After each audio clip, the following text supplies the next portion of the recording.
Masuk adik, masuk. Atas. Iya, masuk. Iya, udah.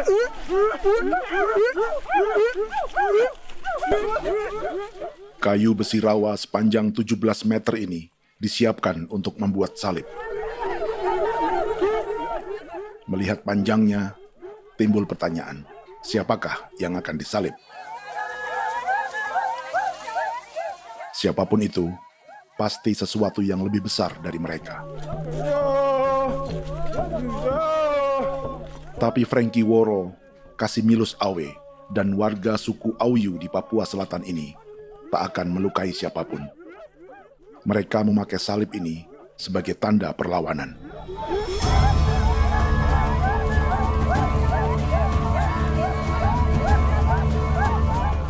Yang mereka lawan memang lebih besar,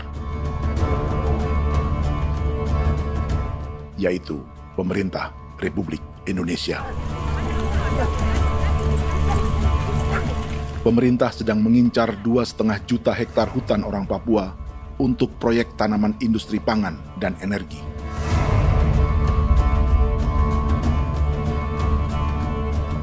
Ratusan kilometer dari salib orang-orang Auyu itu, orang Muyu sedang menyiapkan gerakannya sendiri. Tapi kali ini dalam bentuk sebuah pesta. Pesta yang disiapkan oleh marga Kimco Jinibju selama 10 tahun.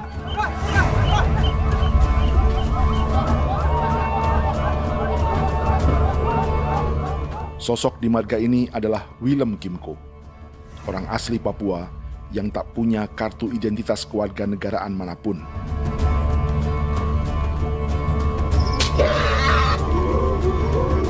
Pesta adat ini sudah cukup langka. Tak hanya di Papua, bahkan di kawasan Pasifik dan peradaban Melanesia.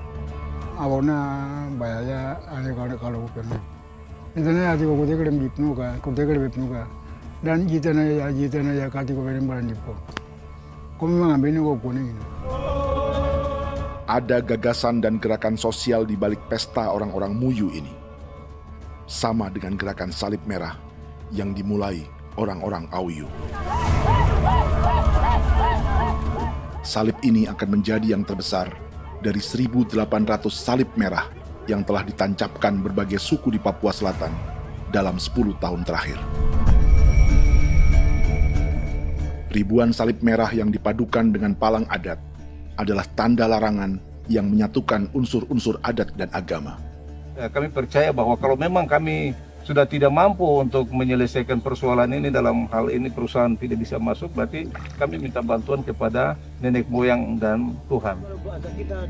Atribut perang orang Auyu ini diukir atau dilukis, digambar di batang salib ini dengan tujuan bahwa kami larang dengan sangat keras. Jadi apabila siapapun, baik dari antara kita sendiri yang melanggar batas ataupun pihak lain yang mengganggu keselamatan hak tanah adat kami, maka kami siap untuk melakukan ancaman perang. Salib-salib ini tidak ditancapkan di halaman-halaman gereja, melainkan di tanah dan hutan adat, di dusun-dusun sagu, dan di tempat-tempat yang disakralkan. Sebab 1.800 palang adat dan salib ini memang bukan semata tentang agama, tapi untuk mencegah negara dan perusahaan memasuki tanah dan hutan adat mereka. Papua bukan tanah kosong.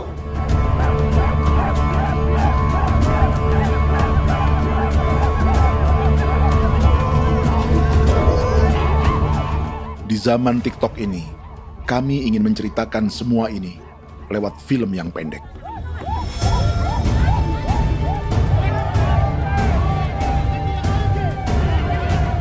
Tapi kami jelas gagal.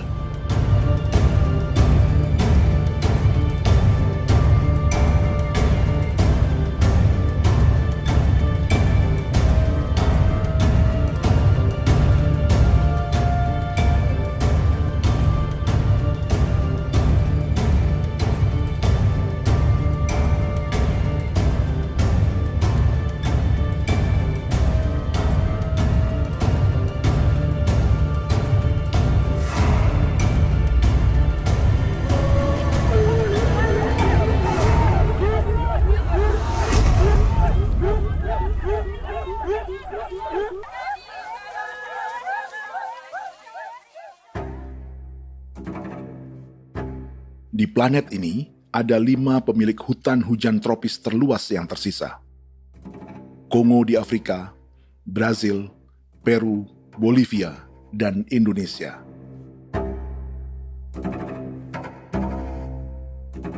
Di Indonesia, satu-satunya pulau yang hutannya masih terjaga adalah Papua, pulau terbesar kedua di dunia setelah Greenland. Lewat sejarah kolonialisme yang panjang, pulau ini kini dikuasai 2 negara. Bagian barat oleh Indonesia yang juga dikenal sebagai West Papua, dan bagian timur menjadi Papua Nugini. Dan tepat di perbatasan ini, di bagian Indonesia, sedang terjadi proyek pemusnahan hutan terbesar di dunia.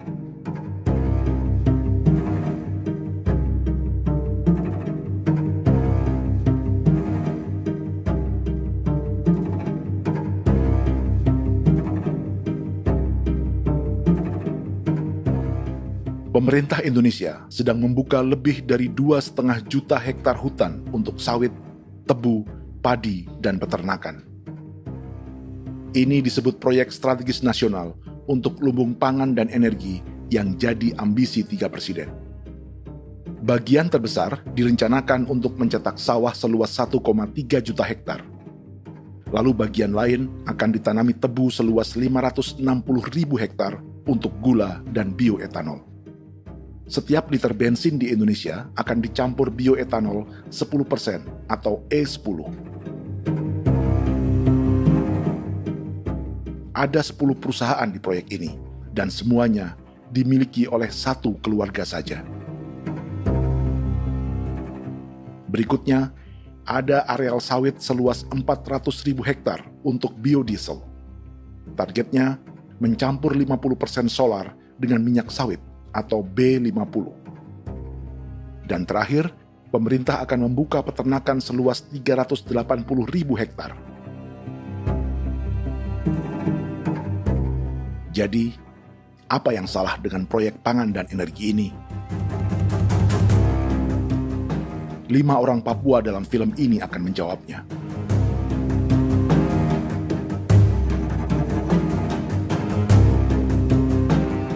Yang pertama adalah Yasinta Moiwen dari suku Marin.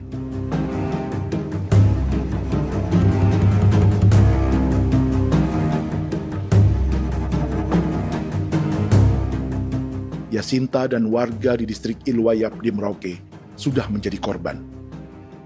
Hutan dan rawa sebagai sumber pangan dan ekonominya telah dihancurkan. Jalan sepanjang 135 km sedang dibuat, dan di kiri kanannya akan dicetak 1 juta hektar sawah. Mereka sulit menolak atau melawan. Salib sudah digeser, masih datang lagi dengan senjata mereka nih. Karena proyek ini juga dijaga tentara. Macam-macam senjatanya.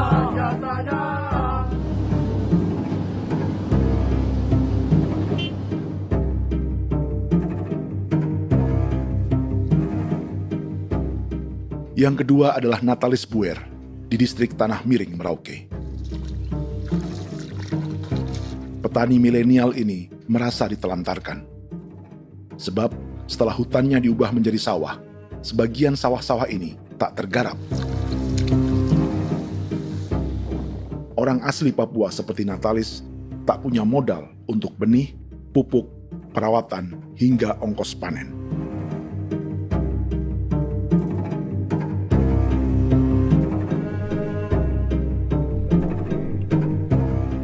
Orang ketiga adalah Vincent Kuipalo dari suku Yenan di distrik Jagebob, Merauke. Vincent dan suku Ye sedang menjadi korban. Hutan adat orang-orang Ye sedang dihancurkan untuk perkebunan tebu dan bioetanol. Tanah mereka juga diincar untuk markas-markas militer, pasukan yang akan menjaga proyek pangan dan energi ini.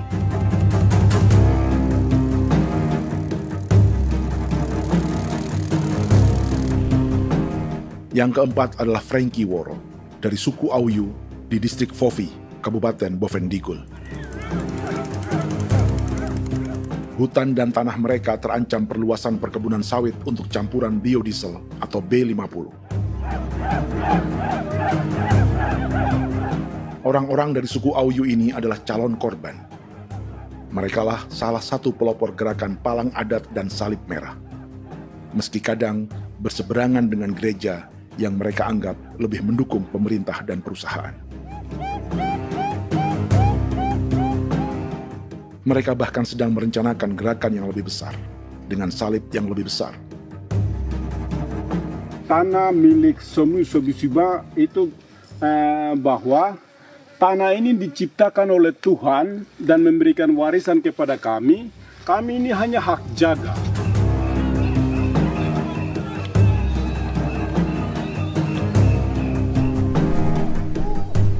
Sosok kelima adalah Willem Kimco dari suku Muyu di Bovendigul. Tokoh adat dari Muyu ini hidup di garis belakang proyek negara, sehingga belum menjadi korban. Tapi mereka sedang bersiap menghadapi segala kemungkinan. Tinggal di belantara dan perbatasan membuat sebagian mereka tak punya status kewarganegaraan. Tapi mereka telah hidup jauh sebelum ada Indonesia atau Papua Nugini.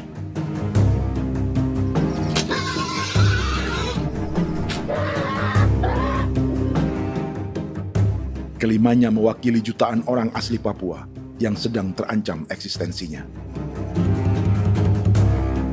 Jika kita merasa kepunahan peradaban Neanderthal di Eropa, Aztec dan Inca di Amerika, atau aborigin di Australia adalah sejarah masa lalu, film ini menceritakan bagaimana pemusnahan sebuah bangsa dan kepunahan sebuah peradaban sedang terjadi di masa hidup kita.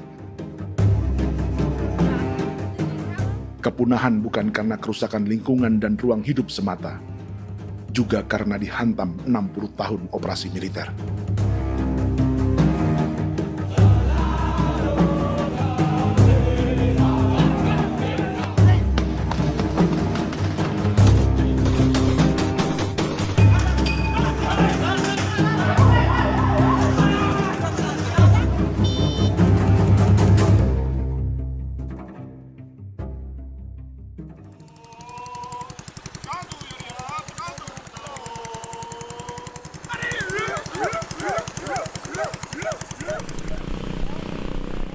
Frankie Woro dan orang-orang Auyu sedang berburu. Tapi lokasi perburuan mereka mulai dikuasai perusahaan perkebunan sawit.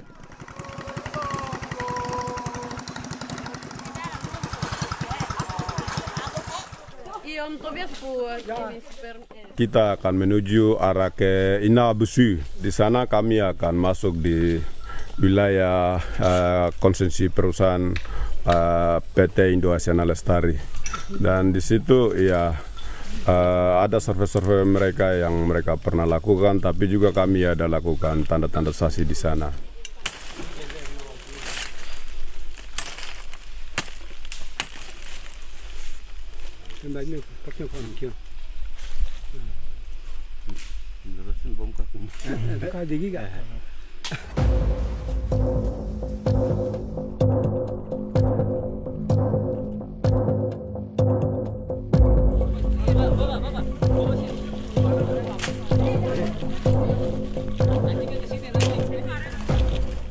Dapat dengan yang induknya, tapi karena induknya dia lari dan terlambat kerja, akhirnya yang bisa kita dapat dia punya anak ini saja. Ini kalau pakai bahan kayak hasil.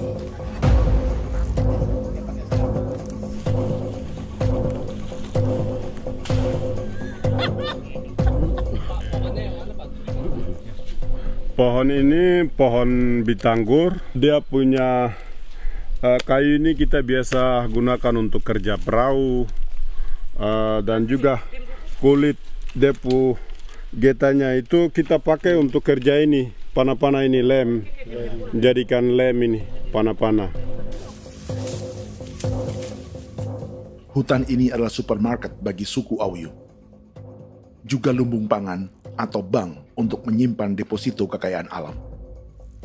Hutan juga tempat yang penuh dengan sejarah suku, situs budaya, dan tempat-tempat sakral.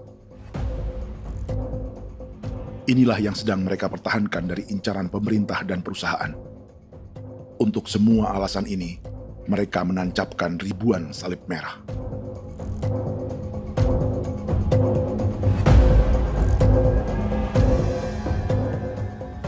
Tapi dari kampung, warga suku Auyu memberi kabar pada Frankie tentang intimidasi oleh aparat negara agar mereka melepas tanah ke perusahaan sawit dan berhenti memasang palang adat dan salib merah.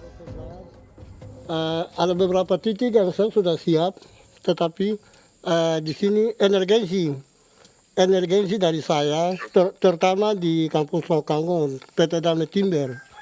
Dia mengganggu saya dengan menggunakan kekerasan maupun pihak hukum.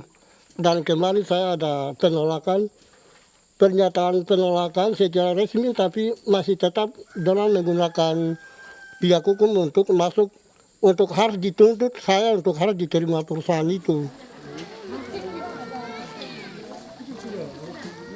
Kita di situ ada 15 marga, tetapi 15 marga juga tidak setuju. Marga-marga siapa yang terima dan marga-marga mana saja yang menolak. Nanti kita lihat dari pertimbangan itu, dan di situ dan kita undang mereka untuk bicara dengan kami. Sebagai sosok yang aktif dalam gerakan, warga Auyu terus memberi informasi lapangan kepada Frankie yang tak selalu berada di kampungnya.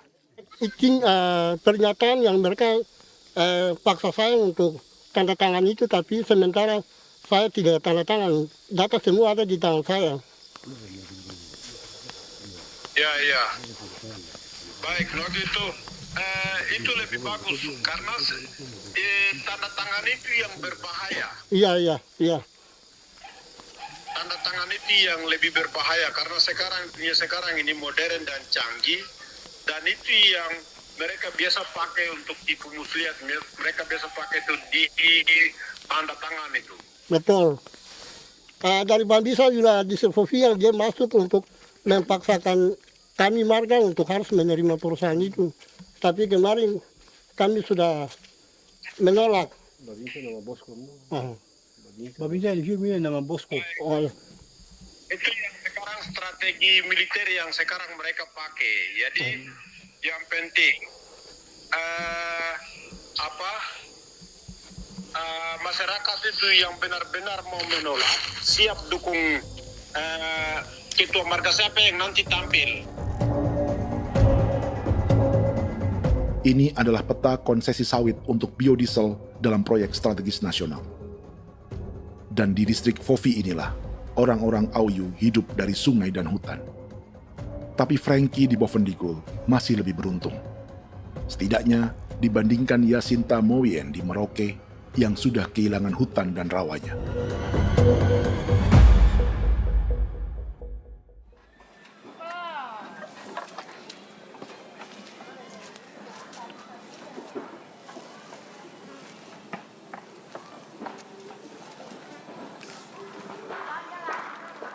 Yasinta dari suku Marin adalah petani sayur di Kampung Wanam, distrik Ilwayap, Merauke. Memanfaatkan lahan yang ada, ia berkebun dan menjual hasilnya ke pasar kampung. Ini ekonomi warga di Wanam untuk menghasilkan uang, lalu memberi barang kebutuhan yang tak bisa mereka produksi sendiri. Tapi kehidupan sebenarnya ditopang oleh ekosistem hutan dan rawa. Inilah sumber pangan utama dan peradaban mereka.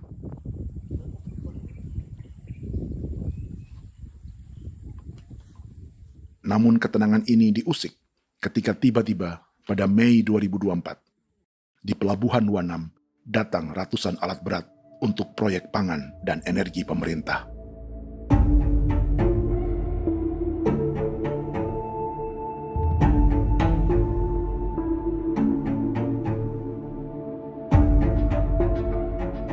Kami masyarakat setempat kami tidak tahu. Kami kaget pagi-pagi kapal sudah ada di pelabuhan kami.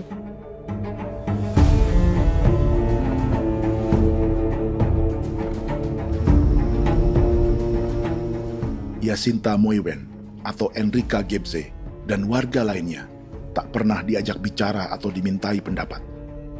Seakan-akan Papua adalah tanah kosong. Kita suka kaget yang dong bawa turun alat berat dong bawa turun, kita kaget masyarakat. Dorang subongkar itu kayu-kayu.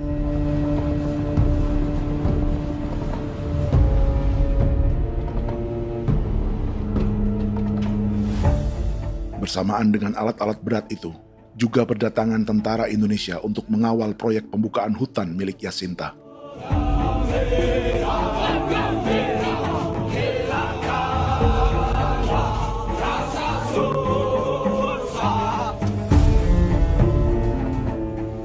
Ribu alat berat didatangkan dari Cina ke Papua oleh perusahaan bernama John Lin Group sebagai kontraktor pemerintah. Ini disebut sebagai pesanan eskavator terbesar di dunia dengan nilai 4 triliun rupiah. Misinya membuka hutan dan rawa milik orang Marin, salah satunya untuk membangun jalan sepanjang 135 km. Sementara di kiri kanannya akan dicetak sawah yang ditargetkan seluas 1,3 juta hektar. Jalan berupa garis lurus ini bukan rute tradisional ekonomi masyarakat. Jalan ini akan menghubungkan kawasan perkebunan sawit dan tebu di sebelah timur, juga untuk mobilisasi pasukan militer. John Lin Group adalah perusahaan yang dimiliki Andi Samsudin Arsyad atau yang dikenal dengan Haji Isam. Sebagian orang mengenalnya sebagai pengusaha yang hobi balapan mobil.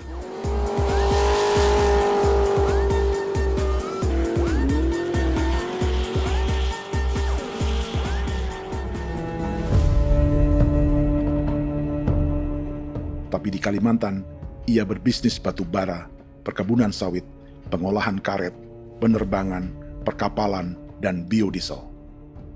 John Lin Group kini juga menjadi pemilik perkebunan tebu dan pabrik gula terbesar di Indonesia. Sayapnya melebar dari Kalimantan hingga ke Bombana, Sulawesi Tenggara. Perkebunan tebu, pabrik gula, dan industri bioetanol inilah yang juga sedang dikembangkan di Papua.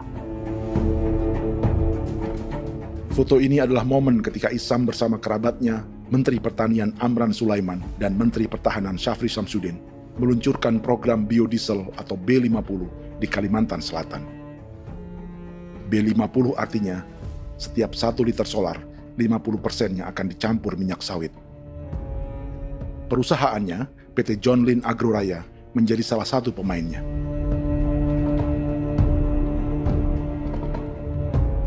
Sepanjang tahun 2025, saham PT John Lin Agroraya pernah naik hingga 700%.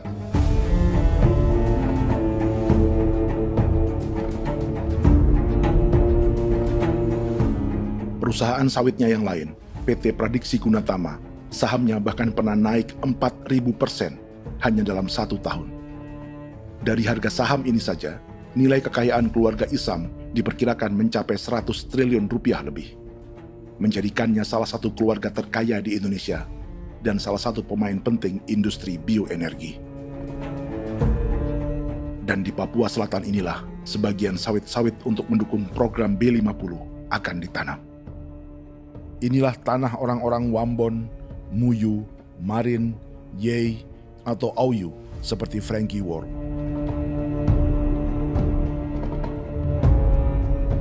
Haji Isam pernah menjadi tim kampanye nasional Presiden Joko Widodo dalam pemilu 2019 saat melawan Prabowo. Bintang Mahaputra Utama diberikan kepada Saudara Andi Syamsuddin Arsyad. Beliau berjasa luar biasa dalam mendorong pertumbuhan ekonomi daerah maupun nasional. Setelah menjadi presiden, Prabowo memberi gelar kehormatan Bintang Mahaputra Utama pada Isam.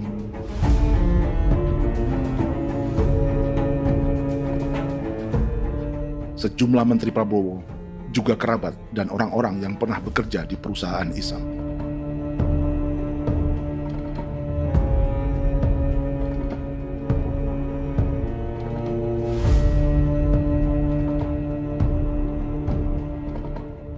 Lawan sebesar inilah yang sedang dihadapi Jacinta di kampung Wanam, Merauke. Atau petani perempuan lain seperti Enrika Gebse. Jadi alam kita ini sudah rusak. Jadi kita itu biasa jalan dari sini tuh harus pasang jerat di situ, harus cari makan di situ lagi. Itu tempat-tempat itu pasang-pasang jerat, tempat babi, rusa, sekarang sudah tidak ada lagi.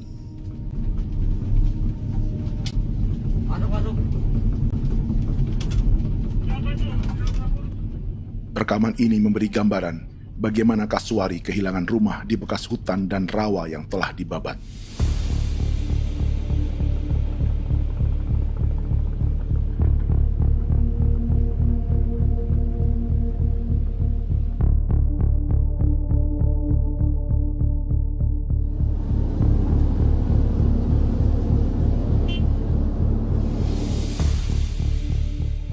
Keterlibatan tentara dalam proyek pangan dan energi di Papua memakai dalih bahwa ancaman terhadap negara kini tak hanya perang secara militer, tapi juga melalui pangan dan energi. Kementerian Pertahanan pun terlibat karena proyek ini dianggap operasi militer selain perang.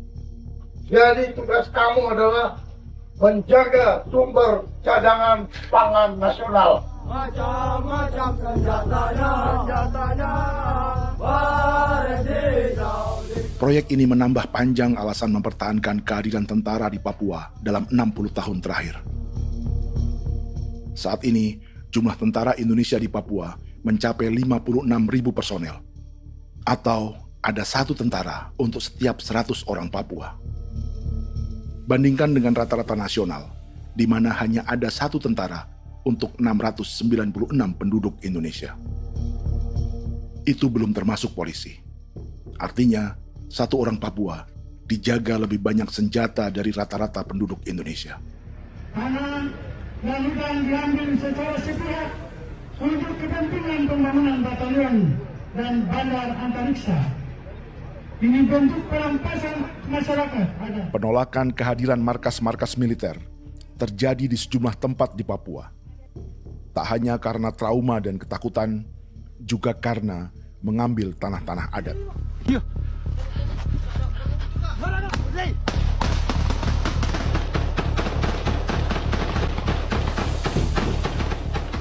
Salah satu alasan mengapa militer terus ditambah di Papua, karena masih ada perlawanan dari Organisasi Papua Merdeka atau OPM selama 50 tahun terakhir.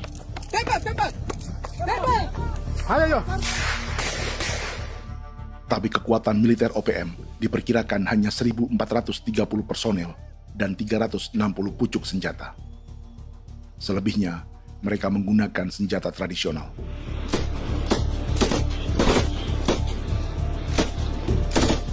Dengan demikian, kekuatan tentara dan polisi di Papua 58 kali lebih besar dari gerilyawan Organisasi Papua Merdeka.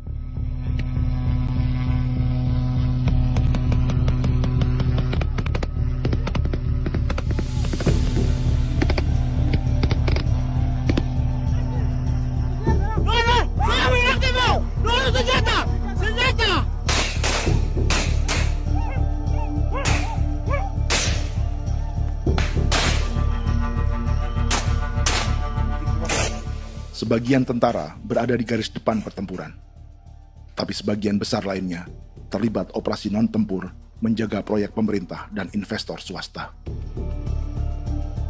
Seperti Batalion Infanteri Teritorial Pembangunan di distrik Jagebob, Merauke ini. Lokasinya bersebelahan dengan konsesi lahan tebu untuk gula dan bioetanol milik PT Murni Nusantara Mandiri. Baik perusahaan maupun markas militer, keduanya mengambil hutan milik suku Ye dari marga Kuipalo. Tapi orang datang tanam ini saja di sini, tanam papan nama ini. Victor Kuipalo menunjukkan apa yang terjadi. Jadi kita juga kaget ini. Nah, kalau ini papan nama ini memang ini papan nama ditanam tapi bukan haknya mereka yang ini. Ini hak kami di sini, hak dusun kami, marga Kuipalo yang punya hak dusun ini. Setelah memasang patok, alat berat mulai bekerja untuk membangun markas militer di tanah orang Ye.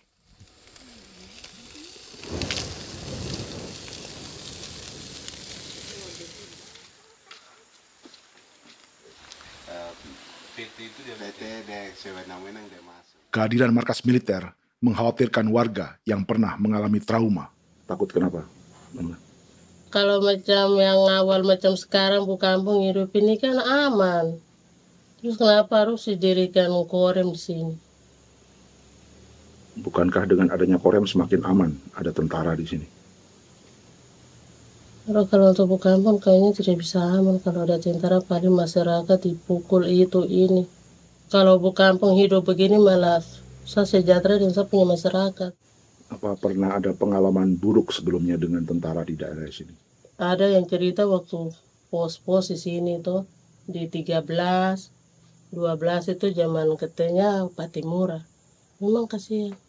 Malah kita punya orang ini yang dianiaya betul, dipukul. Disuruh kerja bakti tidak mau atau lama mencari, namanya kita pangkur sagu itu butuh waktu 1 minggu. Kalau lama begitu ya paling diseret apa pukul itu. Operasi militer Indonesia di Papua dimulai tahun 1962 lewat Operasi Trikora. Tapi perlawanan bersenjata pertama di Papua baru dilakukan tahun 1965 di Manokwari. Nanti tanggal 1 Mei jam 12.30 pemerintahan di Irian Barat mutlak akan jatuh di tangan.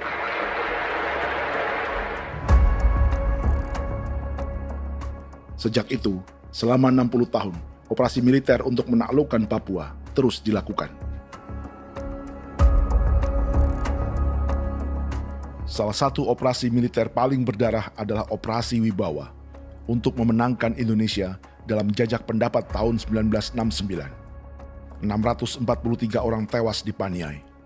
Lalu disusul 4.146 korban tewas antara tahun 1977 hingga 1978.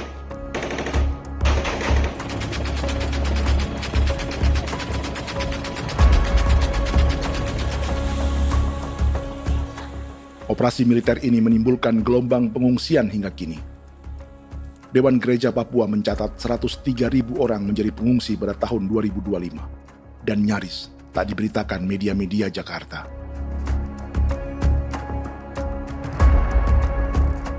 Jumlah pengungsi terbesar tercatat di Nduga yang mencapai 20.000 jiwa. Banyak di antaranya yang sedang hamil, seperti Jubiana, salah satu pengungsi Nduga. O tagarik mesikagi be muguruk berselari di namen wane gosel bigari me egirik menene an nimbo mesle bok selar nene wam dak yak lek prak de oy gore bangal no so ndak lo yo nandam yanet ndang no yat de nanen di ko nerwa membri wal marwa egirik mener wa tri bel no semana o ngal siya kaya ber kumbik nyak masala ore na me wo gosuluk ri namen wani go semane kuman nak wani wani ndemo golok ndak mesri namen bre golok wanak no semana ne nebe minit waru ra kana bi nindige war de mino pragit de laina bulan Maret April yana mana kantan barak na lire na bam ne Jubiana lalu menamai anaknya Pengungsi Kogoya. Selain Jubiana, juga ada Emma dari Maibrat yang melahirkan di hutan. Sampai di kampung gini, katanya bilang ada tentara yang bangun jembatan. Nah, capek itu juga pun masih tahan. Kembali lagi ke hutan lagi. Seperti itu sampai saya jatuh di tengah jalan. Orang sampai terbanting di kayu semuanya. Berasa sakit begitu. Melengkapnya tuh Domika Serli, pengungsi Wako. Masyarakat sipil dari kampung Aitrem sementara mengungsi karena kampungnya sementara dikuasai oleh TNI Polri. Seratusan ribu pengungsi di Papua saat ini jauh melampaui jumlah yang mengungsi ke Papua Nugini tahun 1984, yaitu 10.000 orang karena menghindari operasi militer.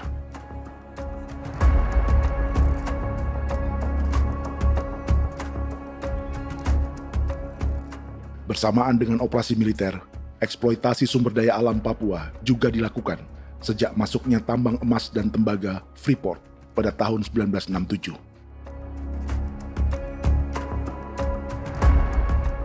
Disusul perkebunan sawit awal tahun 1980-an. Lalu ada perburuan buaya untuk diambil kulitnya.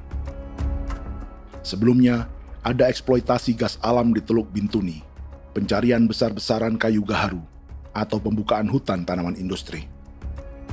Ini belum termasuk perburuan dan perdagangan ikan arwana di selatan Papua, penebangan kayu merbau dari hutan-hutan Jayapura, emas di Blok Wabu Intan Jaya, bahkan nikel di pulau-pulau kecil Raja Ampat. Dan kini, dalam skala yang belum pernah terjadi dalam sejarah, Papua dipaksa mencetak sawah, tebu untuk bioetanol, dan sawit untuk biodiesel.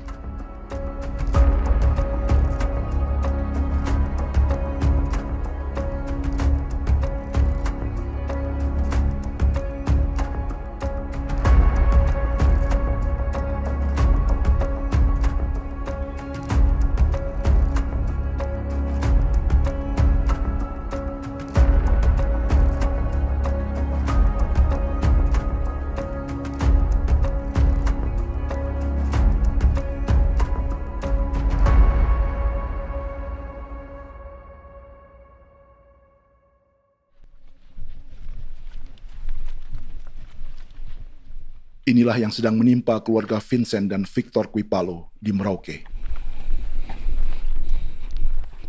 Hutan mereka diambil untuk markas militer dan industri perkebunan, PT Murni Nusantara Mandiri.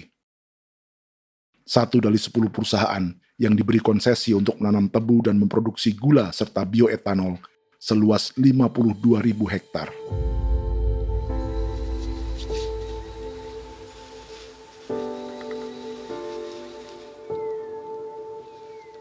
Perusahaan ini dianggap mengambil hutan dan tanah orang-orang Ye, terutama marga Kuipalo, yang memiliki hak adat terhadap 2.300 hektar hutan.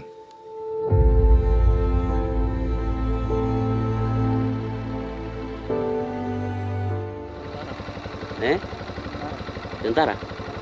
Tentara. Oh iya, tentara.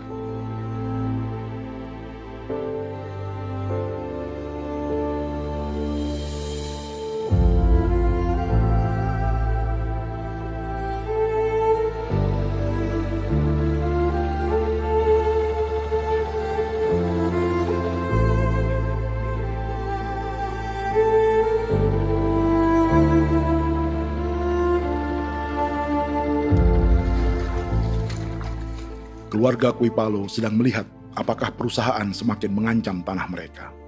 Dan kekhawatiran itu terbukti. Iya, makanya tadi saya bilang ini dari sini saja dekat ini sudah masuk di dalam ujung lapang ini. Ini hutan, yang ini hutan yang orang ada bongkar sekarang ini.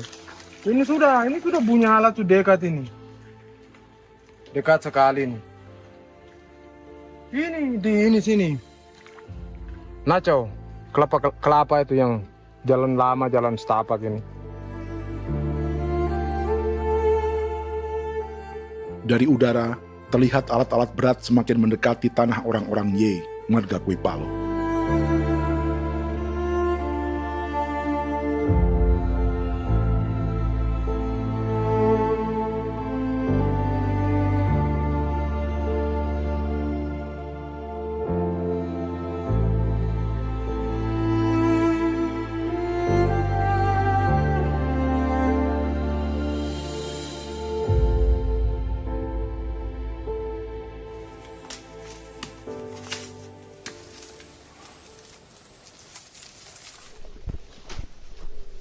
Keesokan harinya, Victor dan kerabatnya memberi tanda cat merah di pohon-pohon yang berada di batas tanah mereka.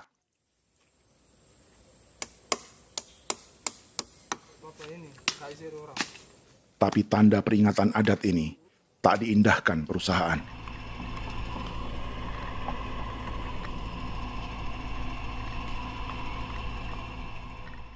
Dua bulan kemudian, perusahaan tetap memasuki tanah marga Kuipalo. Sama. Kami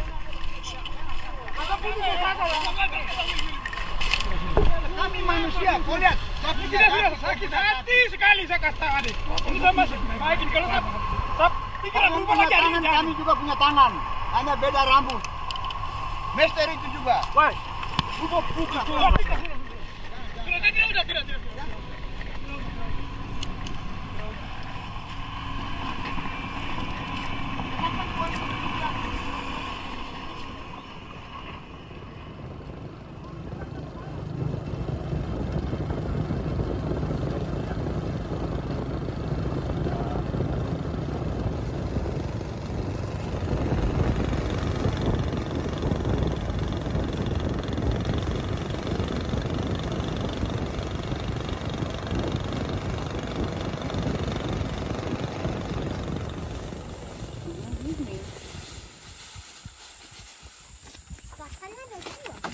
masuk sini.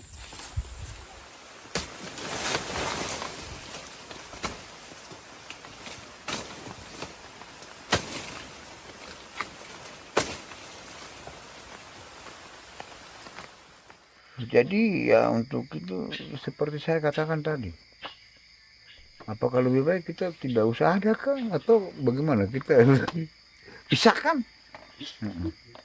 pisahkan dari negara ini kah?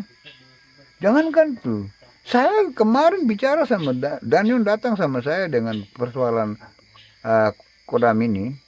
Saya bilang Pak Daniel, kalau lebih baik saya ngungsi ke Papua Nugini. Dia bilang, aduh Bapak jangan begitu. Ya memang, kalau tidak bisa menghargai kami, lebih baik pilihan yang itu yang saya memilih. Lebih baik saya pindah dari sini. Saya mengungsi ke Papua Nugini, di negara tetangga. Masih di laut. Apa? Oh, ini. Saya bilang sama Kapolsek, Pak, Agustus ini, 17 Agustus saya tidak kasih naik bendera merah putih. Saya bendera ada, nanti saya taruh di meja. Bendera saya ada. Karena saya punya pikiran percuma kita ini merasa bahwa kita hidup di bawah naungan merah putih. Ternyata merah putih tidak lindungi kami. Tidak anggap kami sebagai kami rakyatnya. Dia lambang negara. Dan kami menghargai lambang negara itu. Ternyata lambang negara ini, kita bernaung di bawah lambang negara ini, kita tidak dilindungi. Hak kita tidak dihargai.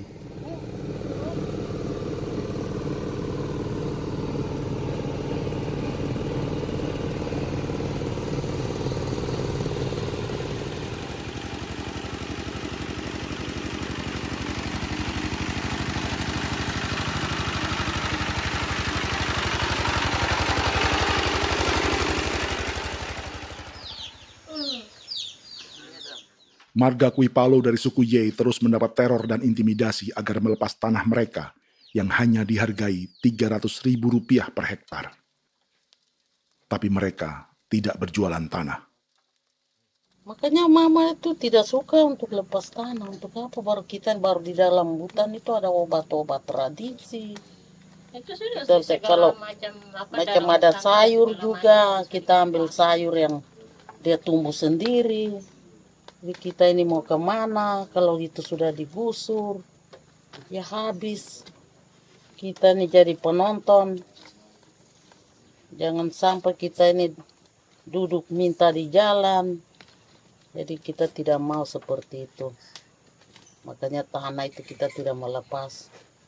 Tapi mungkin orang lain tuh dia senang saja. Lebih baik saya pegang uang merah dulu. Saya bisa beli-beli itu ini. Nanti datang uang sudah habis, gembel, mau cari kemana lagi, hutan sudah habis, mau makan ikan di mana, kali sudah hancur. Seperti Yasinta di Wanam, suara dan gerakan kaum perempuan Papua sangat nyaring dan tak bisa diabaikan. Saya sebagai perempuan tolak untuk perusahaan masuk di sini. Karena kalau saya terima anak-anak saya mau dikemanakan, mau tinggal di mana. Apapun yang terjadi saya tetap tolak. Demi tanah ini saya akan berjuang, demi saya punya anak-anak. Yang katanya mengutamakan anak Papua, nyatanya yang kerja kebanyakan ya orang-orang Jawa. Dan sendiri orang Jawa, tapi bukan mau bicara yang tidak-tidak. Memang kenyataannya seperti orang-orang Papua itu diterbelakangkan, kurang diutamakan, gitu.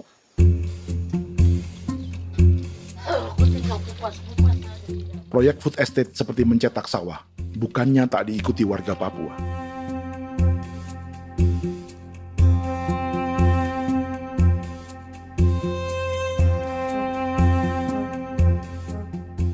Salah satunya Natalis Buer di distrik Tanah Miring, Merauke.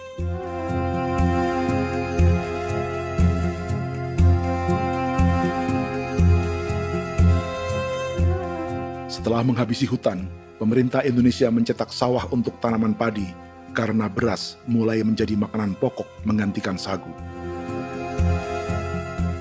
Sebagian besar penggarapnya adalah warga transmigran yang datang sejak era 1980-an.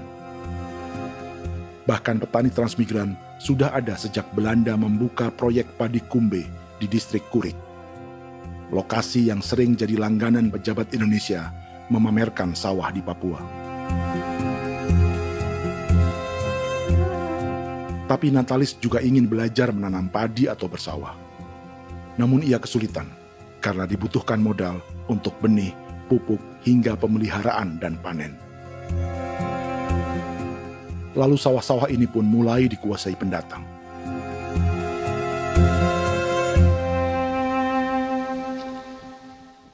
Tapi sejauh ini di kampung kami ini yang saya lihat memang ada kelompok kami punya di sini yang sudah tergabung dalam Gapoktan, kemudian masuk dalam optimalisasi lahan. Tapi menurut saya anak asli yang punya lahan di sini. Mereka tidak punya.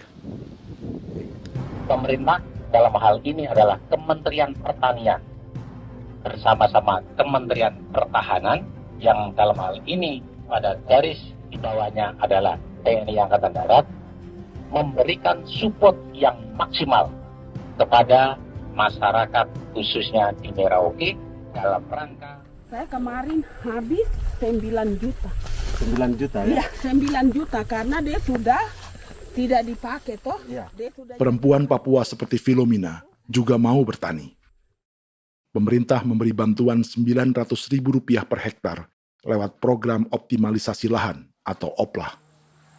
Tapi dibanding biaya produksi dan harga jual gabah, Filomena mengaku berkali-kali rugi dan kini memutuskan tak lagi menggarap sawahnya. Terus kita harus cari uang untuk kombe. Betul. Karung kita beli. Karung beri sendiri lagi. Tenda kita beli. Ini dari yang offline ini don tidak siapkan. Tidak ada. Tidak ada ya, jadi mama don sendiri. Itu yang saya udah bilang, 900.000. Itu modal untuk kerja sawah ini.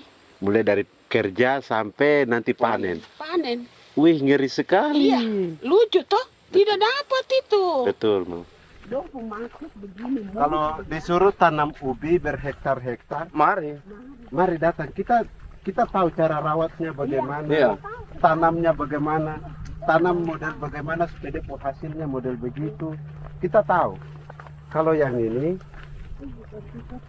kan kita baru belajar. Sebagian hutan milik warga Senayu di Merauke sudah dibuka untuk sawah dan kebun tebu oleh PT Global Papua Abadi. Proyek pertanian ini dikerjakan oleh Kodim Merauke. Mereka melepas sebagian tanah karena ingin belajar bertani. Saya punya nenek moyang tidak ajar saya tanam padi. Tapi saya mau berubah. Generasi saya yang berikut ini besok lusa tidak bisa makan pisang, sagu. Namun program optimalisasi lahan yang dijanjikan dengan berbagai bantuan tak dirasakan Filomena. Obat rumput beli, obat padi beli, jonder kita bayar, bahkan bibit masih kurang, cari bibit lagi beli. Jadi saya memang kalau program pemerintah saya sama sekali saya tidak suka. Baku tipu saya.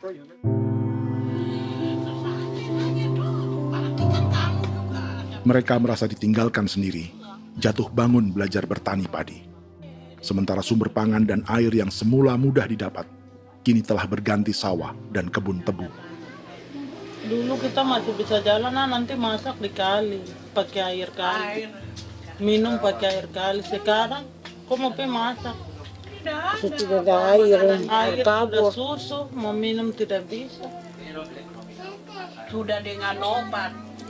Drone semprot tebu itu saja drone. Drone yang semprot. Saya lihat di itu. Jadi kita bukan drone yang terbang di atas untuk disemprot. Iya, itu semprot obat. Dong lempar pupuk di bawah ya dia mengalir ke kali. Mengalir ke kali, ke rawa-rawa.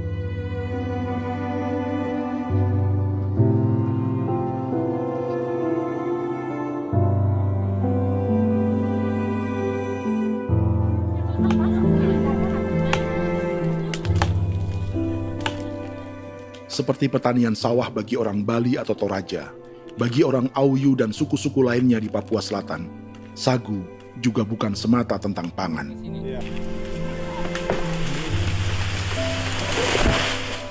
Bagi orang Auyu dan Marin, sagu adalah kerabat, sosok orang tua, sosok nenek moyang yang harus dijaga dan dilindungi. Lagi bikin apa mama ini mama? Pakai toko itu sagu.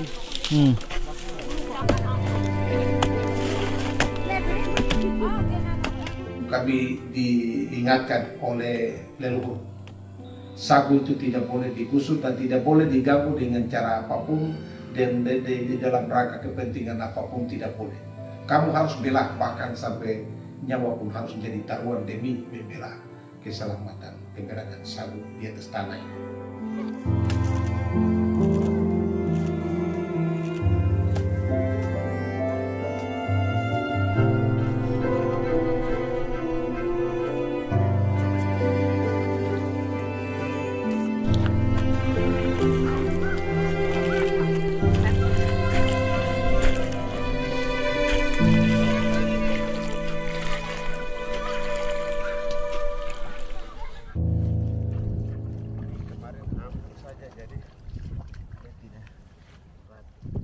Menurut Natalis, pemerintah di Jakarta mendefinisikan lumbung pangan semata urusan beras dan mencetak sawah.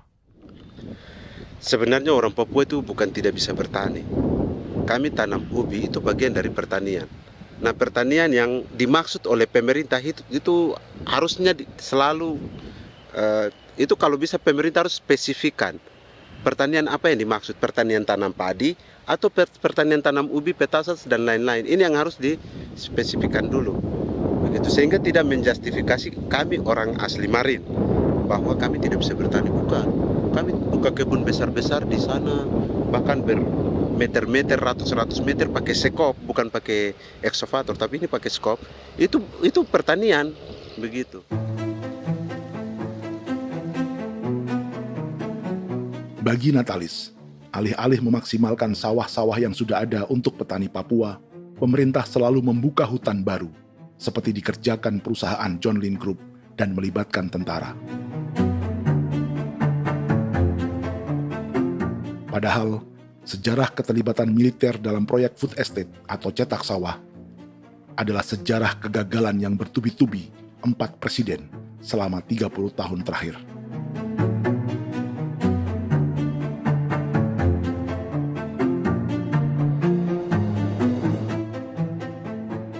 Papua bukan yang pertama menjadi proyek lumbung pangan yang melibatkan tentara. Kalimantan telah menjadi korban 30 tahun sebelumnya.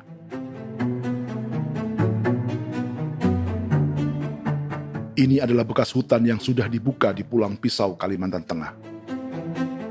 Tahun 1996, di era Presiden Jenderal Soeharto, ia menghabisi 1 juta hutan di lahan gambut untuk mencetak sawah demi memenuhi ambisi swasembada beras, bukan swasembada pangan.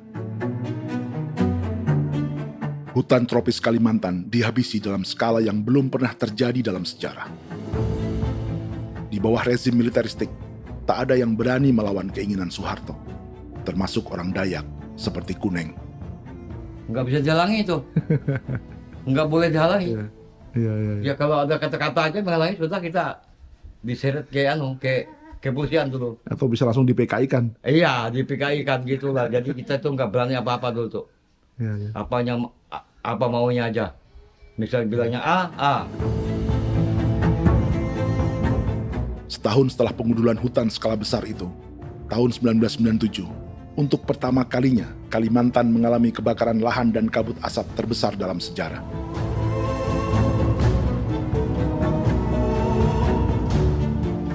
Sebagai ilustrasi, ini kondisi kabut asap tahun 2015.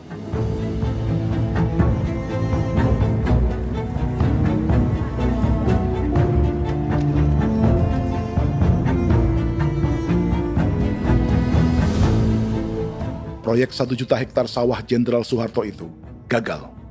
Bendungan dan saluran irigasi mangkrak hingga kini. Mei 1998, rezim Soeharto tumbang. 2 tahun setelah ia menumbangkan jutaan hektar pohon di Kalimantan. Setiap tahun, lokasi ini menyumbang kebakaran dan kabut asap yang merugikan jutaan orang. Sawah yang berhasil di Kalimantan justru bukan sawah yang dibangun Jenderal Soeharto, melainkan yang dirintis para transmigran sejak era 1980-an. Sawah-sawah inilah yang ikut digarap oleh militer di era Presiden Joko Widodo. Dan hasil dari proyek food estate Presiden Jokowi itu sama sekali jong nih, nggak ada harapan lagi sudah seperti ini. Tapi Jokowi terus memperluas area food estate hingga 16.000 hektar. Presiden Jokowi juga menyerahkan urusan lumbung pangan ini kepada Prabowo yang saat itu menjadi Menteri Pertahanan.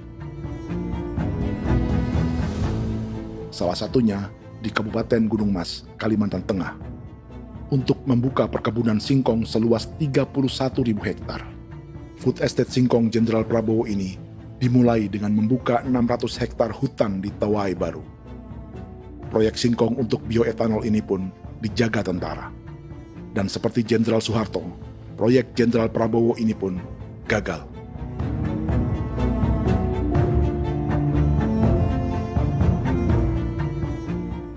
Dengan reputasi ini, Joko Widodo dan Prabowo justru sedang membuka 2,5 juta hektar di Papua.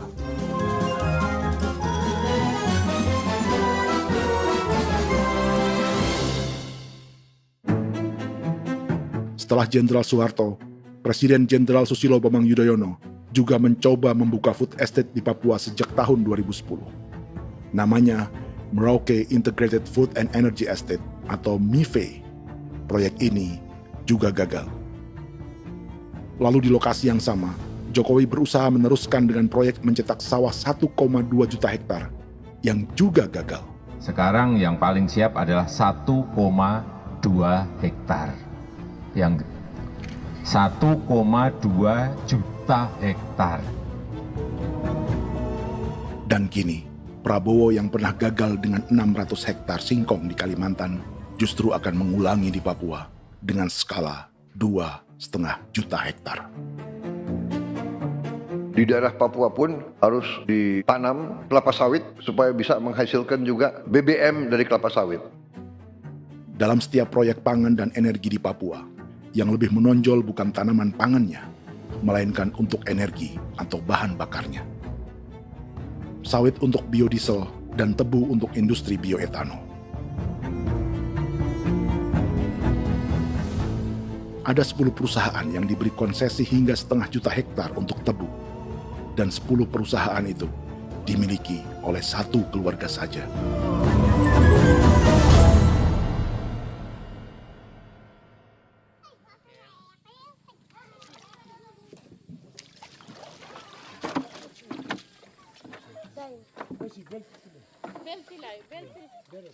Para perempuan Auyu di Bovendigul akan berangkat memancing.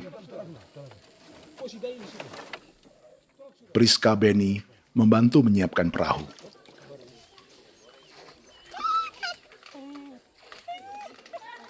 Mereka akan mengumpulkan bahan pangan di hutan untuk persiapan acara penancapan salib merah berikutnya.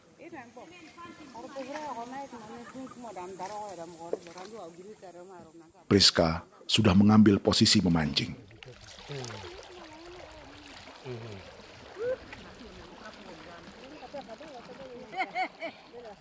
1.800 salib merah telah dipasang di wilayah adat berbagai suku di Papua Selatan untuk menghalau perusahaan sawit dan tebu.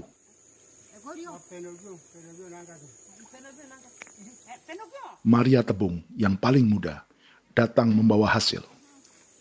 2 ekor ikan gastor alias gabus toraja. Sebagai generasi Z, pendidikannya sampai sekolah dasar.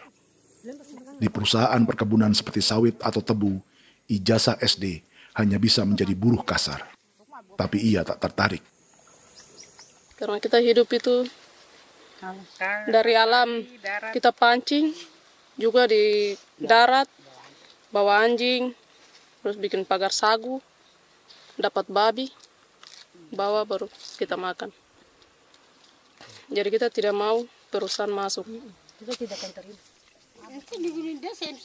Sementara Priska Beni masih mencari peruntungan. Tapi baginya, menjadi nelayan di Sungai Fofi masih lebih baik daripada bekerja 9 tahun di perkebunan sawit.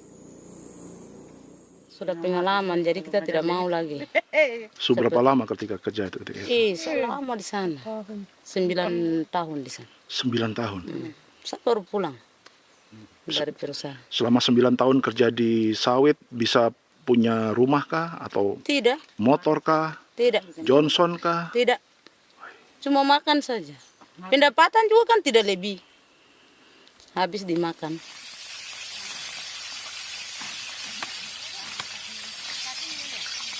Satu minggu libur berapa hari? Tidak libur. Minggu tetap kerja? Tetap kerja. Tidak bisa ke gereja? Hari Minggu kerja. Hari Minggu juga kerja. Dia tidak mengenal agama perusahaan itu. Di grup perusahaan sawit Korindo, Priska digaji 2 juta rupiah per bulan dan tinggal di mes karyawan. Tapi gaji itu dipotong bahan makanan atau BAMA rata-rata 1 juta rupiah setiap bulan. Korindo adalah grup perusahaan yang salah satu usahanya adalah hutan tanaman industri dan sawit di Bovendigul dan Merauke. Di Papua, mereka memakai bendera PT Tunas Sarwa Ema. Perusahaan ini pernah memberi bantuan pada Keuskupan Agung Merauke. Keuskupan Merauke belakangan mengeluarkan pernyataan mendukung proyek strategis nasional di Papua. Umat Katolik yang memprotes sikap gereja tersebut ditangkap polisi. Jadi selama 9 tahun tidak bisa nabung? Tidak. Makan saja. Makan saja. Makan saja. Menabung bagaimana? Keperluan banyak. Sudah sampai. Habis di anak-anak uang sekolah. Uang 1 juta itu mana sampai. Mau nabung juga tidak cukup. Sudah pengalaman, jadi kalau di sini perusahaan mau masuk tidak.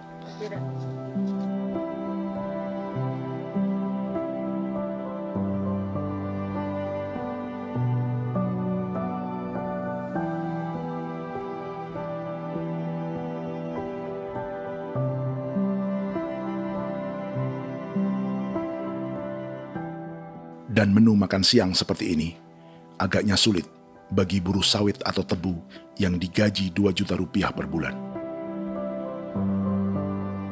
Generasi Z seperti Maria Tebung atau generasi milenial seperti Priska Beni punya matematika ekonominya sendiri.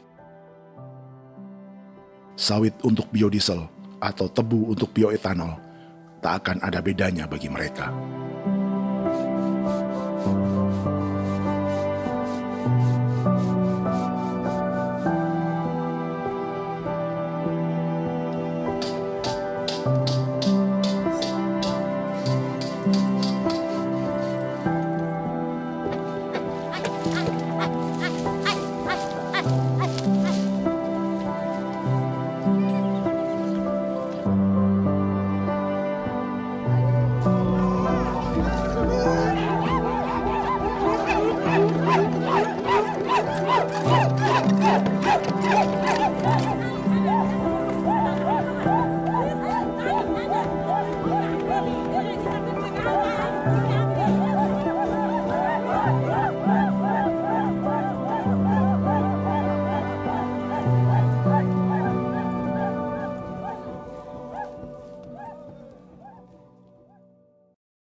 Perkebunan tebu 1,5 juta hektar di Merauke adalah ide 3 presiden untuk menggenjot penggunaan bioenergi sebagai campuran bahan bakar fosil. Selain swasembada pangan, swasembada energi di daerah Papua pun harus ditanam kelapa sawit supaya bisa menghasilkan juga BBM dari kelapa sawit. Juga tebu menghasilkan etanol. Singkong, kasava juga untuk menghasilkan etanol.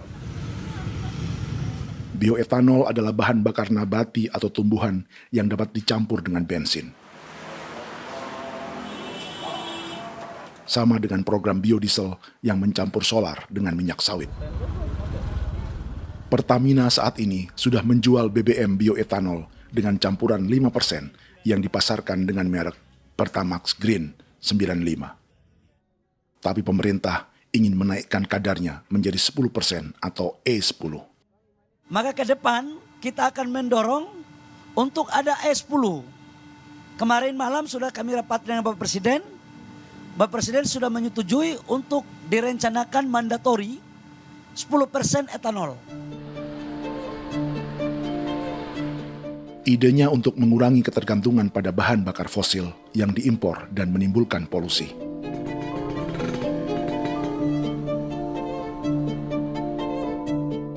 Tapi bioetanol bukannya tak mengorbankan lingkungan, hutan, rawa, dan manusia.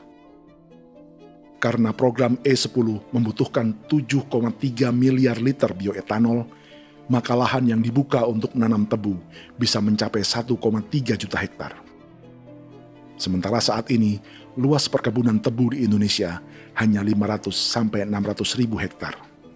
Artinya, butuh lahan baru hingga 800 ribu hektar untuk menanam tebu. Dan 500 ribu hektar diantaranya sedang dibuka di Papua. Hutan yang tadinya untuk menumbuhkan pangan, berubah jadi tanaman untuk bahan bakar di jalanan. Kecepatan pulihnya hutan beradu dengan jumlah dan kecepatan kendaraan di jalanan.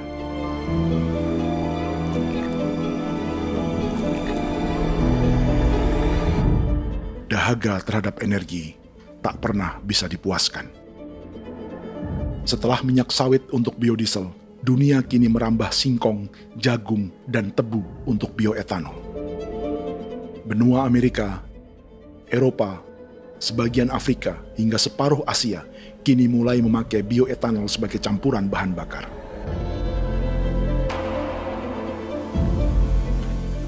Selain perebutan lahan, masa depan dunia juga dibayangi semakin mahalnya harga pangan karena persaingan antara perut manusia dengan tangki kendaraan. Ini adalah lokasi perkebunan tebu dan bioetanol PT Murni Nusantara Mandiri yang mengancam tanah Vincent Quipalo dan orang-orang Ye di Merauke. Beberapa kilometer di selatan adalah PT Global Papua Abadi yang mengancam tanah orang-orang Muyu dan Marin. Dua perusahaan ini adalah bagian dari 10 perusahaan yang mendapat konsesi lahan untuk tebu dan bioetanol di Merauke. Batas konsesi mereka bahkan sama dengan batas negara Indonesia dengan Papua Nugini. Salah satu ciri bahwa peta konsesi ini dibuat di Jakarta dari atas meja. Sama seperti kolonial Inggris dan Belanda ketika mereka membagi Pulau Papua dengan garis lurus pada abad 19. Seakan Papua adalah tanah kosong. Bedanya, meski peta konsesi ini mengatur batas 10 perusahaan, tapi perusahaan-perusahaan ini sebenarnya dimiliki oleh satu keluarga saja. Ini nama 9 dari 10 perusahaan tebu dan bioetanol di Merauke, Papua. 99% saham mereka dimiliki sebuah perusahaan bernama PT Merauke Nusantara Manis. Sementara 1% sisanya dimiliki PT Merauke Gula Mandiri. Tapi saham kedua perusahaan ini dimiliki PT Merauke Sugar Group. Dan perusahaan ini 90% sahamnya dimiliki pengusaha bernama Angelia Bonaventure Sudirman serta perusahaan bernama Zico Trust dan Resource Harvest. Lalu 10% lainnya dikuasai PT Papua Energi Abadi yang pemiliknya adalah Dudi Christian dan Angel Madeline. Sekarang, mari kita lihat siapa mereka. Angelia Sudirman adalah keponakan dari salah satu konglomerat sawit Indonesia, Martias Fangiono. 9 perusahaan di Papua ini berada di bawah bendera Merauke Sugar Group. Dan Merauke Sugar Group hanya satu dari 7 grup perusahaan milik keluarga Fangiono.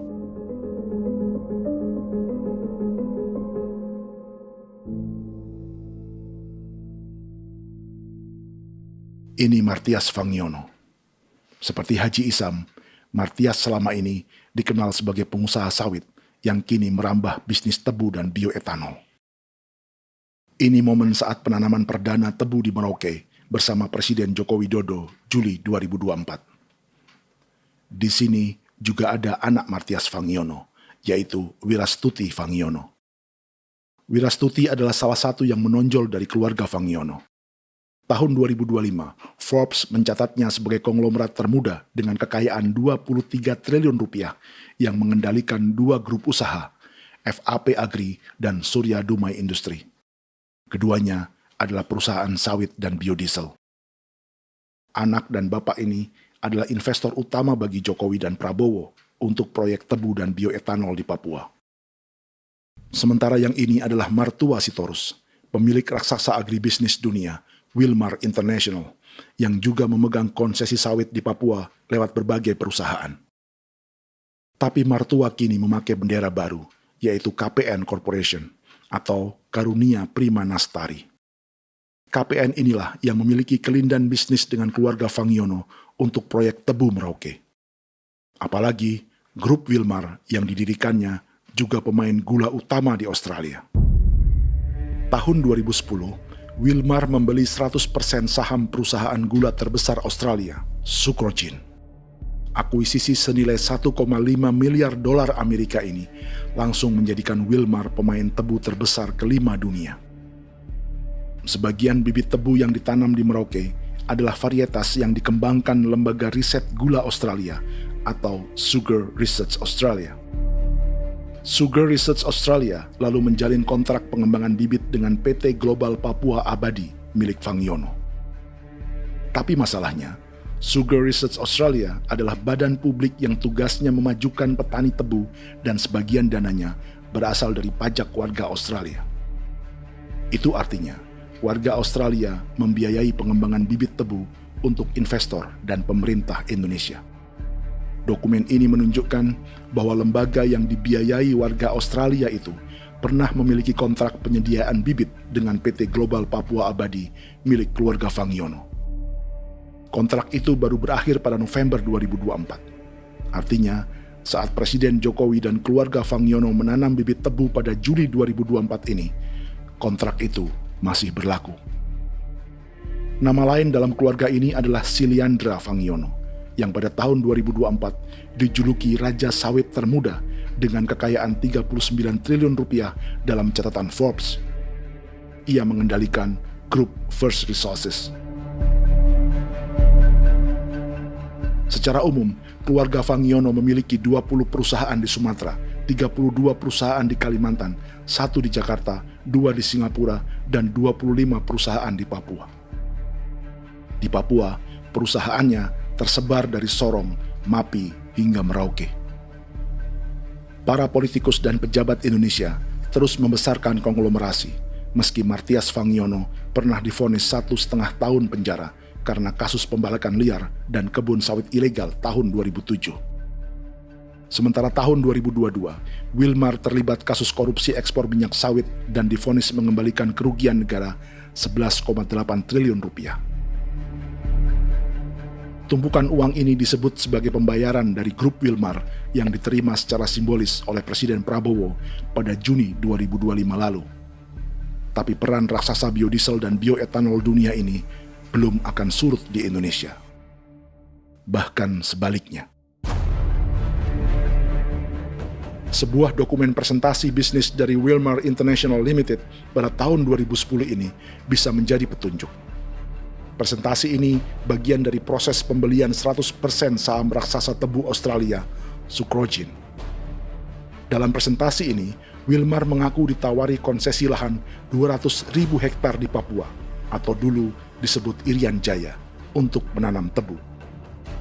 Dengan penerbangan hanya 2,5 jam dari kantor Sucrogin di kota Townsville ke Merauke, Wilmar akan mengawinkan bisnis gula dan bioetanolnya menjadi pemain dunia. Dan lokasi yang diincar oleh Wilmar adalah distrik Ilwayap di Merauke, kampung halaman Yasinta Moiwen. Dan persis disinilah, 14 tahun kemudian, ribuan eskavator John Lynn Group milik Haji Isam mulai membuka hutan sebagai kontraktor pemerintah. Presentasi dan gagasan ini dibuat oleh Wilmar pada Juli tahun 2010. Sebulan kemudian, Agustus 2010, pemerintah Presiden Susilo Bambang Yudhoyono meluncurkan proyek Lumbung Pangan dan Energi Merauke atau Merauke Integrated Food and Energy Estate. Targetnya membuka lahan 1 juta hektar dalam 5 klaster yang masing-masing 200.000 hektar. angka yang sama dengan presentasi Wilmar. 5 tahun kemudian, 2015, giliran Presiden Joko Widodo yang mau melanjutkan proyek pangan dan energi 1,2 juta hektar. Menjelang pensiun sebagai presiden, Jokowi kembali menggencarkan proyek ini dan melibatkan Prabowo sebagai Menteri Pertahanan. Jokowi lalu mendukung Prabowo sebagai presiden berpasangan dengan anaknya, Gibran Rakabuming Raka sebagai wakil presiden. Kini, setelah menjadi presiden, giliran Prabowo yang melanjutkan proyek bioetanol dan biodiesel dengan memobilisasi militer dan melibatkan pejabat-pejabat yang juga para elit partai koalisinya.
Tahun lalu, hutan-hutan di Pulau Jawa dalam waktu singkat berubah menjadi perkebunan tebu di bawah rezim kolonial Belanda. Orang Jawa menjadi buruh dan petaninya dipaksa menanam tebu. Dari kolonialisme dan politik tanam paksa itu, Belanda memperkaya negara dan para investornya. Tak puas membuka hutan untuk perkebunan di Jawa dan Sumatera, kolonial Belanda menanam tebu hingga di Suriname dan mengerahkan ribuan orang Jawa sebagai buruh pada tahun 1890. Inggris yang sudah menguasai negara seluas India dan Papua Nugini pun masih menanam tebu jauh di tengah Samudra Pasifik, di tanah orang-orang Fiji. Lalu memindahkan puluhan ribu orang India menjadi buruh di sana. 200 tahun sebelumnya, ratusan ribu orang Afrika bahkan diperbudak untuk bekerja di perkebunan-perkebunan tebu Spanyol dari selatan Eropa hingga Karibia, Kuba, atau Jamaika. Jika dulu tebu menjadi gula atau emas putih, kini cerita kolonialisme tebu berlanjut di Papua untuk bahan bakar nabati atau bioetanol. Dan seperti semua cerita tentang kolonialisme, akan ada yang berpesta dan ada yang membayar. Dalam setiap cerita pesta kolonialisme, baik di Jawa, Karibia, atau di Papua, selalu melibatkan para elit lokal, dari pejabat, perwira, hingga agamawan. Tapi dalam setiap kolonialisme, juga selalu ada cerita tentang mereka yang mempertahankan diri dan melawan.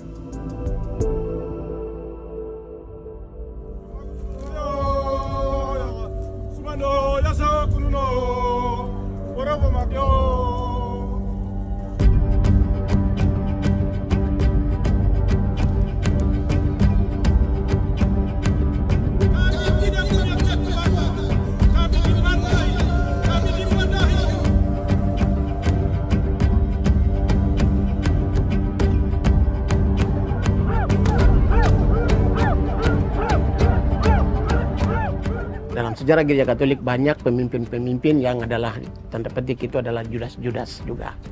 Jadi itu sudah pasti karena itu adalah manusia. Nah, satu sisi sebagai manusia dalam perjalanan digoda, apalagi ada dalam posisi-posisi jabatan ya mungkin banyak tawaran-tawaran lain, lalu disitulah terjadi pergeseran keberpihakannya kepada misi gereja tadi itu untuk umat, untuk mereka yang tertindas. Orang kirim eksavator, orang kirim tentara, orang kirim polisi. Pukul kami bukan pencuri, kami tidak pernah mencuri orang barang. Kami tidak pernah menangis ke orang lain. Kami tidak pernah menangis ke kita bapak mama, kami menangis kepadamu. Tuhan kami lemah. Mesti datang ada begitu. Dia kata begini hijau cikui ya. Orang datang ke bangsa kami, ke wilayah kami untuk kasih habis kami.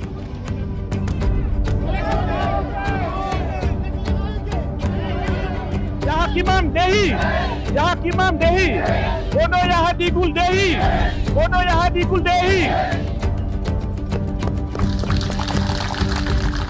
Kita buat sasi seperti begini untuk menolak perusahaan apapun yang masuk di tanah kami. Kalau kita kasih, kita bikin rusak sekarang, kita punya generasi berikutnya mau dapat kemana.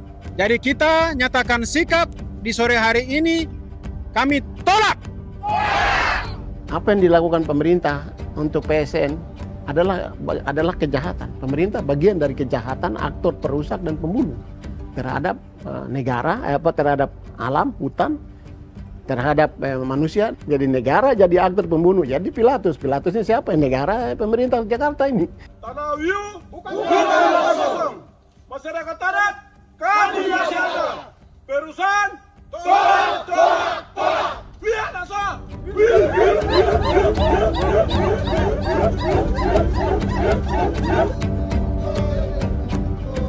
Jika tanah adat dan hutan adat hilang, kami mau hidup di mana? Maka di sini saya mau bilang, negara jangan tipu-tipu kami lagi.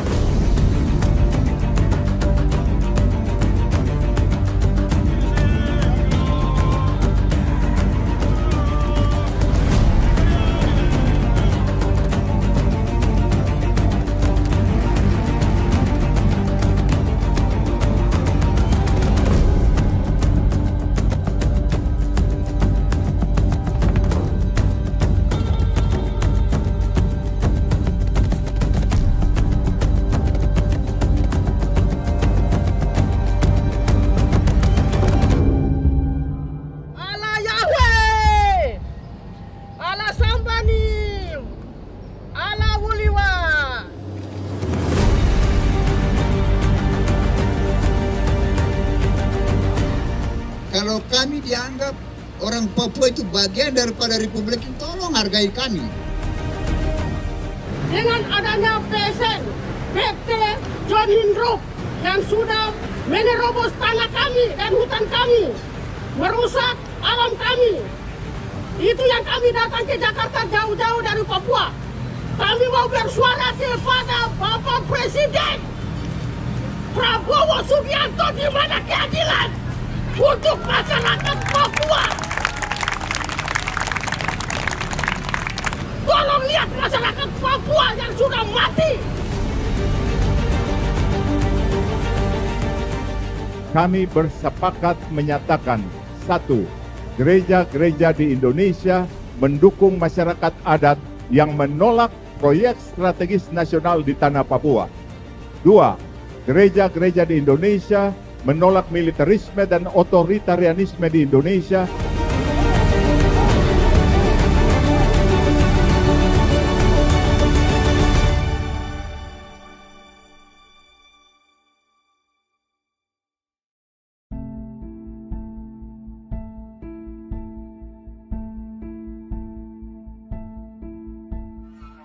Kita sering merasa banyak hal buruk sudah jadi cerita sejarah.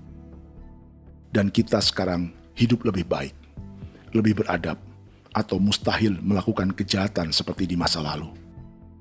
Kita tidak lagi menghukum mati orang dengan memenggal kepalanya. Kita menembaknya atau menyuntik racun agar tertidur dan mati. Tapi ada hal-hal yang tak berubah. Salah satu pembantaian yang kuat di ingatan kita adalah kejahatan Nazi atau genosida di Rwanda. Padahal pembantaian juga sedang terjadi di masa kita, seperti di Gaza, Palestina. Penghancuran sebuah peradaban seperti Indian di Amerika atau aborigin di Australia juga kita anggap masa lalu. Sekarang kita merasa lebih baik dan lebih toleran. Padahal proses penghancuran bahkan pemusnahan yang sama sedang terjadi terhadap bangsa Melanesia di Papua. Begitu juga dengan praktik kolonialisme. Kita merasa penjajahan seperti dilakukan Portugis, Inggris, atau Belanda sudah menjadi sejarah. Dan Indonesia tidak mungkin menjajah. Padahal itulah yang sedang terjadi dan dirasakan di Papua.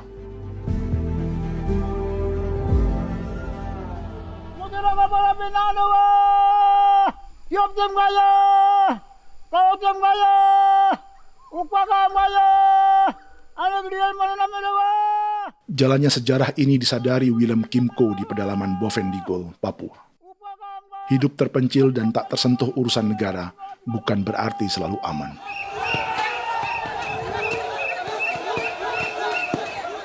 Untuk sampai di tempat ini, orang-orang Muyu menempuh 2 hari berjalan kaki mengarungi hutan, lembah, dan sungai.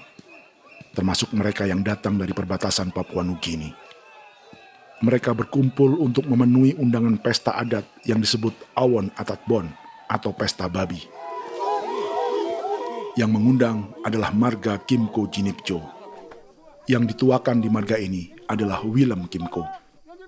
Ia tak punya kartu tanda penduduk dan kewarganegaraan manapun, baik Indonesia atau Papua Nugini. Tahun 1984, 10.000 orang Papua, terutama suku Muyu, mengungsi ke Papua Nugini untuk menghindari operasi militer Indonesia, termasuk Willem Kimco.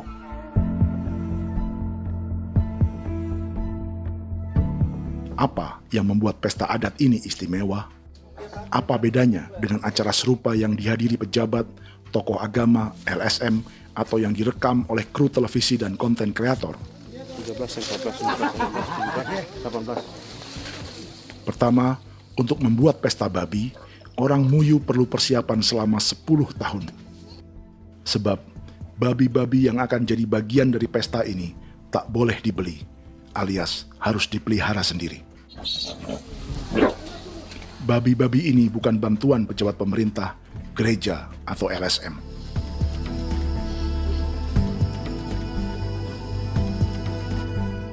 Yang kedua, babi-babi ini tidak dipelihara di kandang. Jadi punya nama babi ini kah? Harimau. Harimau? Harimau. Dia kulit dengan ini bulu di harimau, macam harimau begitu dan kasih nama harimau. Setelah diberi nama, mereka dilepas liarkan di hutan sejak kecil. 10 tahun kemudian, jika tiba saatnya pesta, para pemburu akan mencari mereka di dalam 479 hektar hutan milik marga Kimco. Suku atau marga lain tak akan mencurinya di hutan, karena mereka sudah punya babi dan wilayah masing-masing. Itu artinya mereka harus tetap menjaga dan mempertahankan hutannya agar babi-babi bisa hidup. Demikian juga dengan lahan pangan mereka, yang menumbuhkan sagu, keladi, atau aneka sayuran.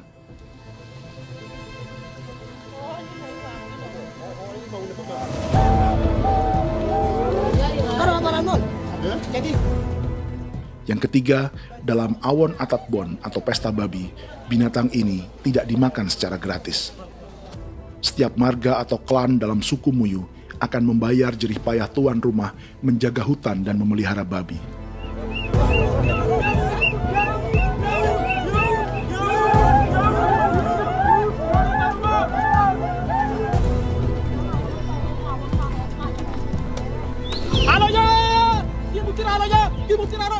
Ini seperti arisan untuk menjaga budaya dan lingkungan. Bagian dari budaya dan ekonomi timbal balik yang ditandai dengan siklus memberi dan menerima.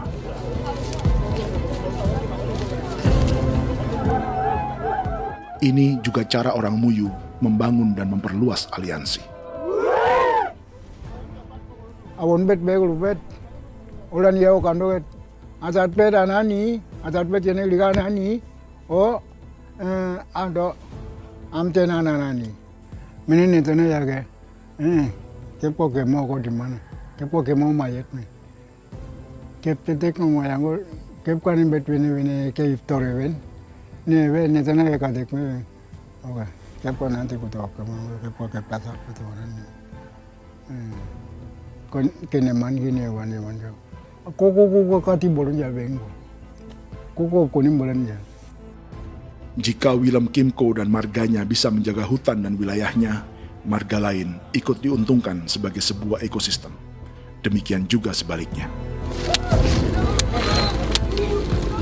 Alasan keempat, mengapa pesta babi ini memiliki tempat khusus dalam peradaban orang Muyu, karena Willem Kimco khawatir peradaban mereka akan punah, menyusul ancaman terhadap ekosistem dan hutan.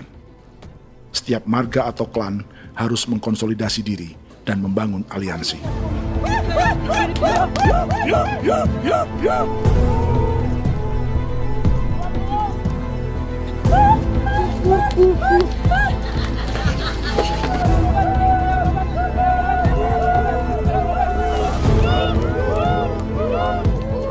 Kekhawatiran Willem dan orang-orang Muyu tak berlebihan. Ruang hidup mereka bersinggungan dengan proyek bioetanol dan biodiesel pemerintah Indonesia. Mereka juga tahu apa yang telah dan sedang menimpa suku lain seperti Auyu di Bovendigul atau Yainan dan Marin Anim di Merauke.